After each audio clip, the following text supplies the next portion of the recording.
shot.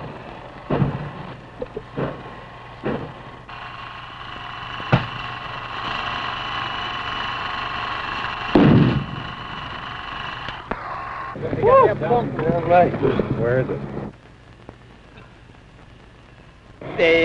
We can't reach those big guns, and they just keep dropping in. There's nothing you can do. It's just like being a big bullseye on top of a hill, and you're just sitting there waiting. You can't be safe. You can be lucky. That's it. You can't be safe. You can be lucky. That's it. Stuff landing all over, bouncing off you, and you get just as scared every time. And it gets worse. The closer they get, the more they throw. The more you get scared. When you get up, it's a wonderful feeling just to be alive, to be able to walk around after one of those.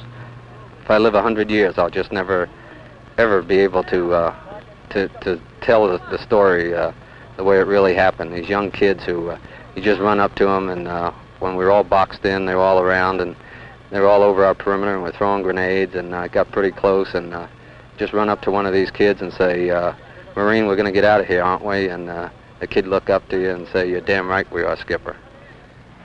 Those Marines are talking about a place named Con Thien, an obscure American outpost in Vietnam, as Tarawa, Iwo Jima, and Guadalcanal were once obscure. Con Thien is a bitterly exposed target just 2 miles below the DMZ. American Marines have been under fire there since last May. In just the last 4 weeks, they have suffered over 70 dead, 1,000 wounded.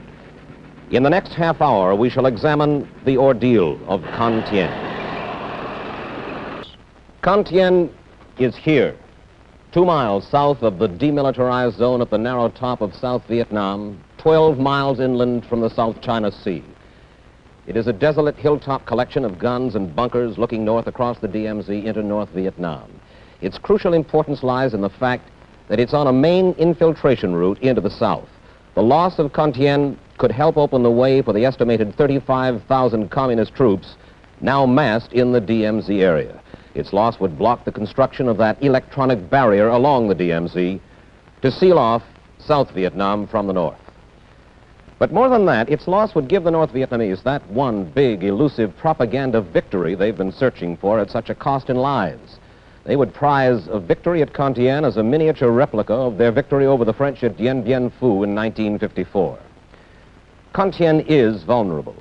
It is the least defensible of any of the American outposts because it's so close to North Vietnamese territory. The enemy artillery, about 100 big guns plus mortars and rockets, can pound Con Thien around the clock with devastating effect. And our ground troops cannot go into North Vietnam to knock out those guns. For the Marines at Con Thien, this is what it's like.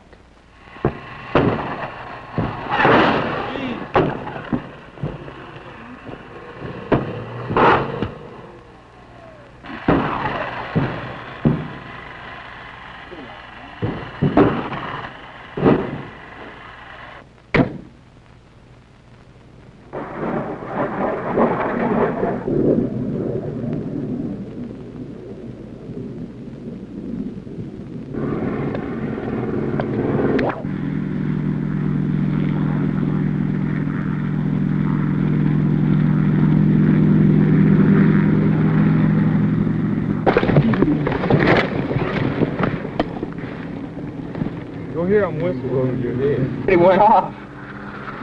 Damn, I'm making it get down. Better keep it.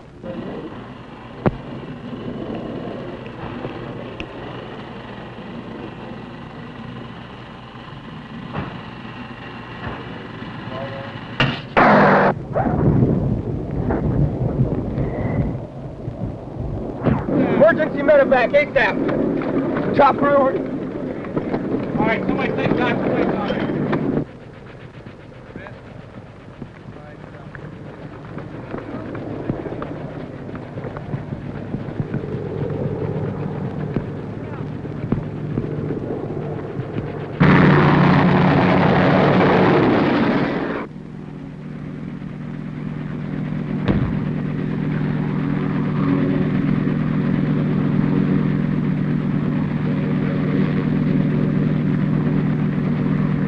Which arm, Ryan? Make sure I stay here with the radio. Hey, how many give you a hand? Yeah, on the way, Kyle. Okay, you take it easy. Keep your head down, okay? Take it easy, Red. Keep it careful.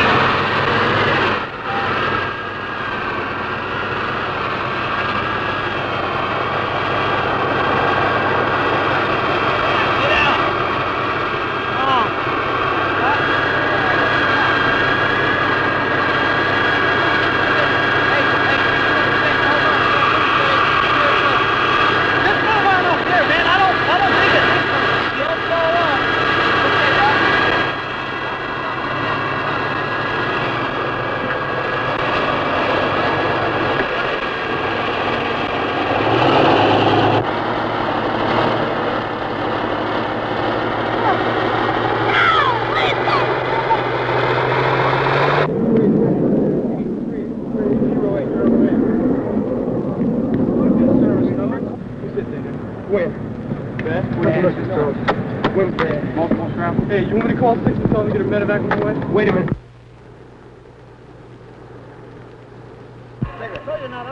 You got more on this camera? Right.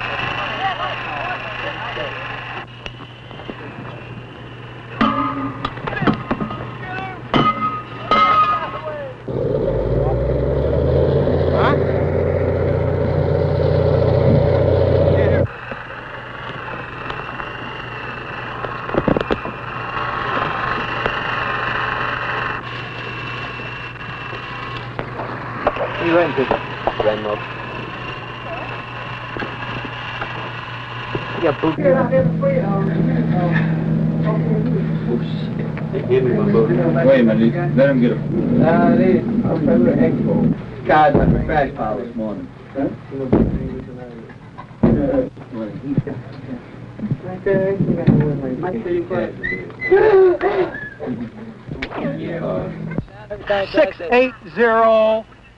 680-100. Start from 680-100. 680-100.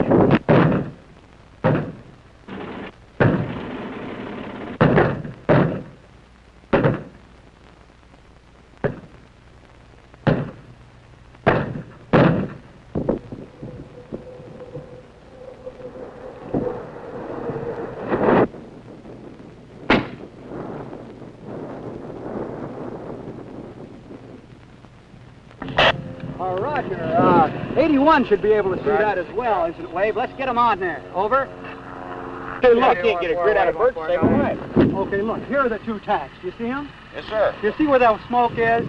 Sure. The smoke landed about 300 meters, right where that big tree is out there. 300 to 400 meters. Southeast of the town. Okay, we're down income. I'd say they're probably...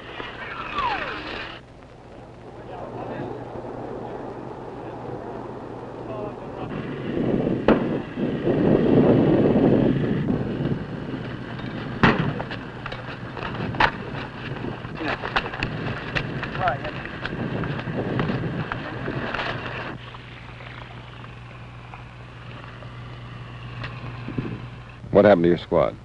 They was hit. Most of them was hit by shrapnel, and there was medevac. Well, tell me, you came here at full strength? I had 13 men when I came. And it's 4 days later now, and how many are still here? 6. I think we're just occupying ground and losing too many men. I'm losing too many men. If we were to stay here too much longer, we wouldn't have much left of this platoon, let alone the company. I see, what, about 3-4 people get it a day. Not real bad, but enough to be medevac. Cut my platoon down. Well, isn't that all part of war, as the generals say? Sure it is, but for 7 months up here, one battalion ain't going to have much left if that's part of war. That'll rotate a little more, I think. Send us back where we can get new men and train them. See, we're getting new men out here. They coming out, well, what you might call green, and then they don't know really how to act. The rifles have been jamming, the mud's been, has slowed everything down, and the artillery comes in everywhere, and it just gets pretty futile and frustrating sometimes. The really depressing part about it is, like, there isn't really much you can do, you know what I mean? You see the rounds come in, you see your buddies get blown away and wounded and stuff like that. Well, I can't say that I'm scared stiff, but I'm scared. I mean, after a while, you know it's going to come. You can't do nothing about it. And you just look to God. It's about the only thing you can do. Well, do you get any idea from up around Con Thien how the war is going? Yes. If we don't get some more people up in this area real quick, and we don't get some more B-52s real fast, then these people are going to be all the way down to Da Nang before anybody knows it. Does everybody agree with that? 100%. What kind of support are the Marines getting? General Westmoreland says the Americans are responding with the greatest concentration of conventional firepower in history. The U.S. artillery fire is 10 times greater than the enemy's. It comes from Dong Ha, Cam Lo, Jolin, the other outpost corners of what is called Leatherneck Square, and from these big guns at Camp Carroll. The batteries fire off as many as 10,000 shells daily, lobbing them over the heads of the men at Con Thien deep into the demilitarized zone. And then there are the B-52 bombers striking from nearby Thailand. They pound the zone day in, day out with tons of explosives.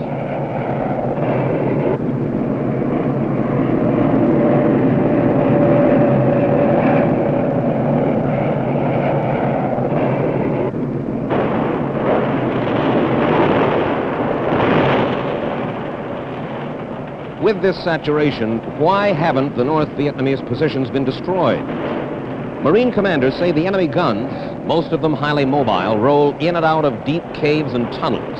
Only a direct hit can silence them. And there has been no silence at Con Thien.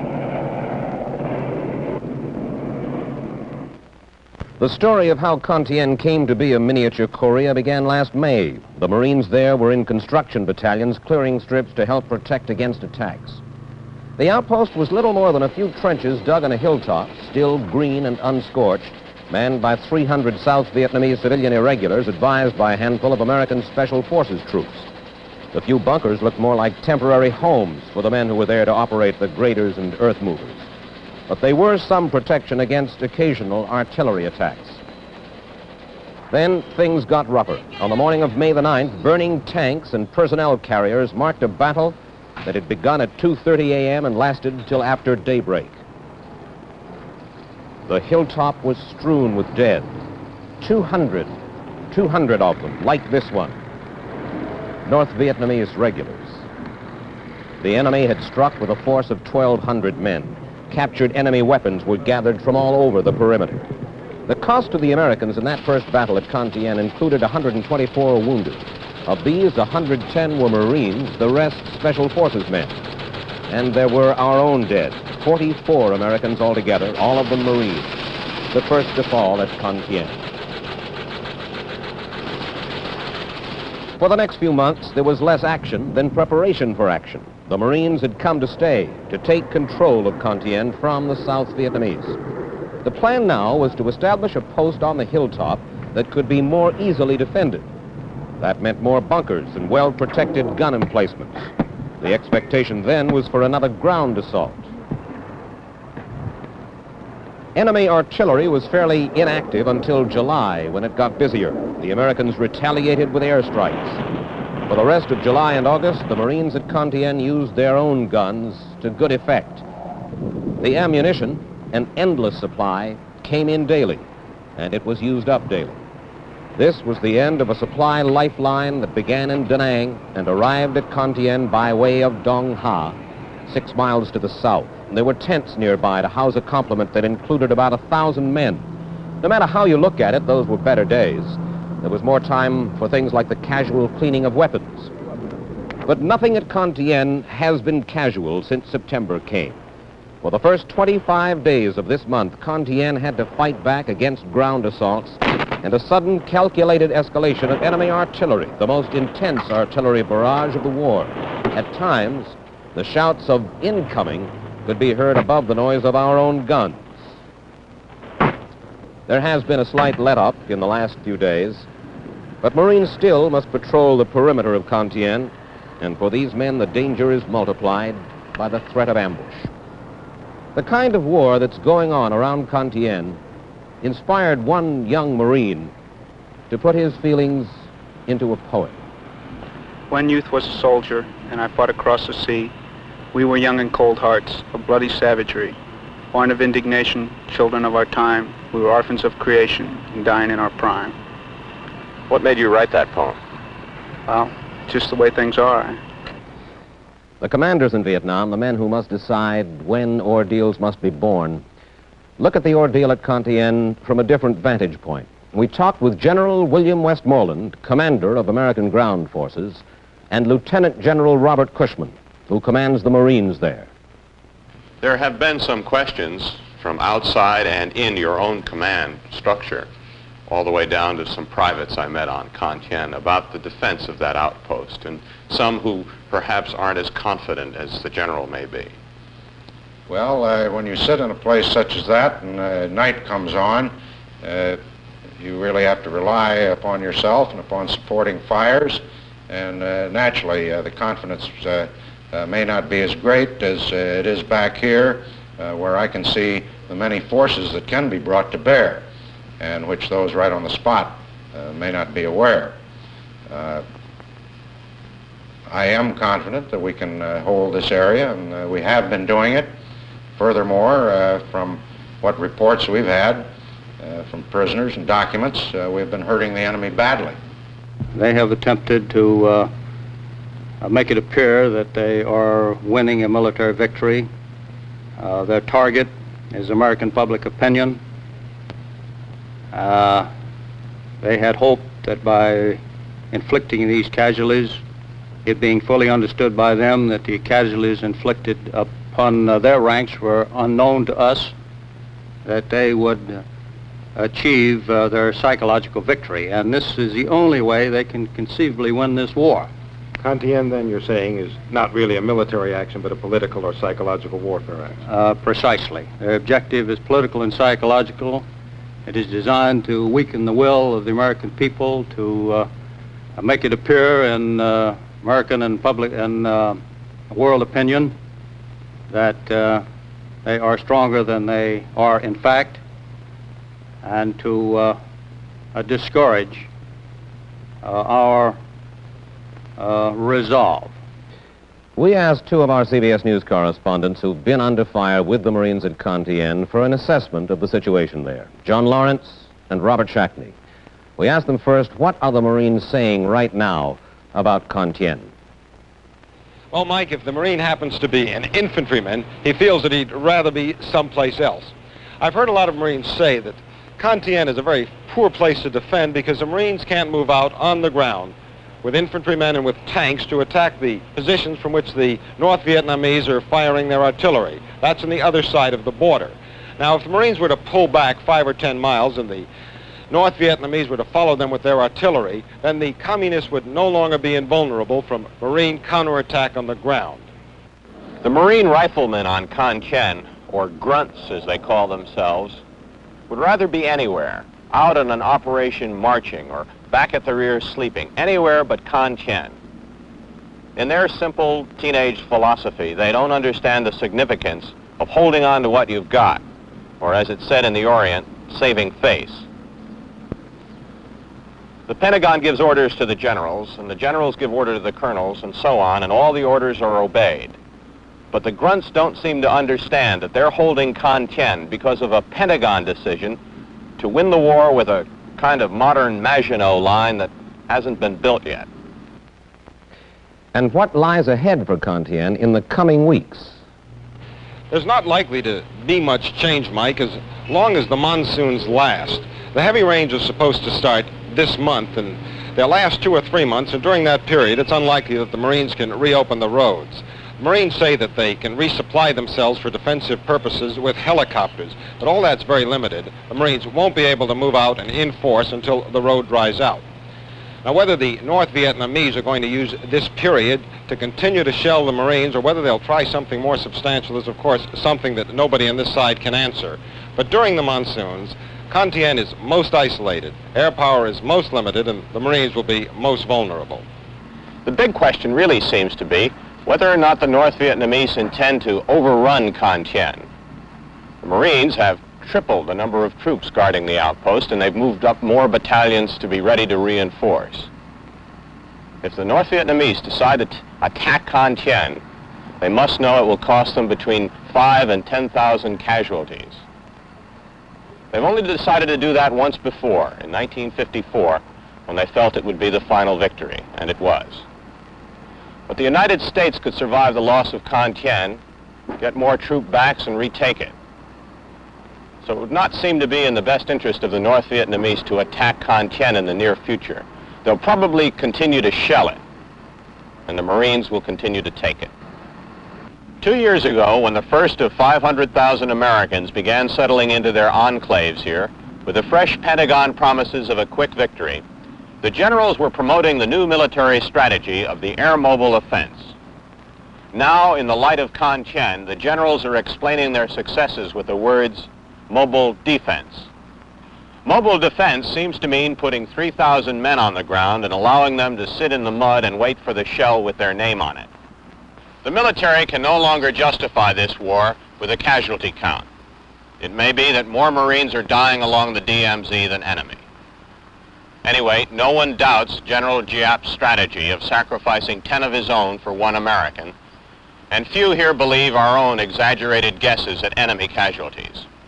The Marines have not run any operations into the DMZ since this summer because there are not enough regiments to be sure of victory. They stay fairly close to their bases, to within a few hundred yards for most. It begins to sound like a conventional war with a conventional front, and in a few years, the Marines who have come down off Con Thien will talk as proudly as those who came back from the Chosin Reservoir. What it all seems to mean is that American Marines have been committed to protect a key outpost along a cleared, fortified barrier that was originally conceived in controversy and at present cannot be constructed. What seems to be overlooked is the ability of the North Vietnamese to escalate this war step by step with Washington.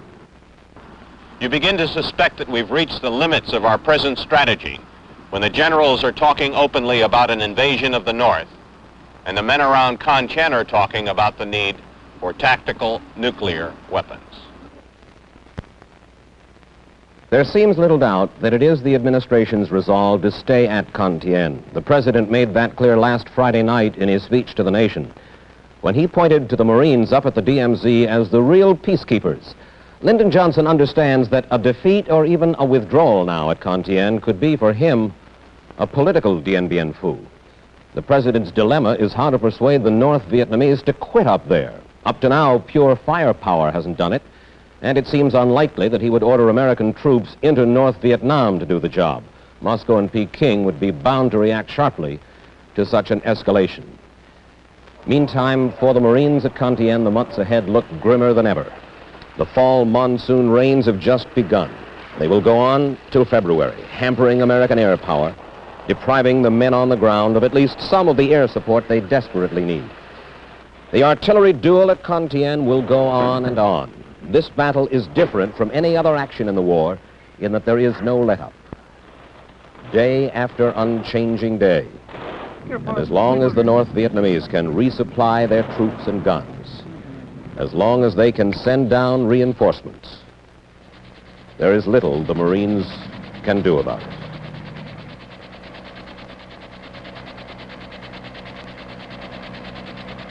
Mike Wallace, CBS News, New York. CBS News film cameramen at Con Thien, Keith Kay, Gerard P., John Smith, Carl Sorensen, Kurt Volkert, P.B. Wad, and the CBS News soundmen, Pham Van Way, Phaloop Rod Boone, Phan Chan, Thanong Hiransi, D.V. Ree, Pham Tan Don.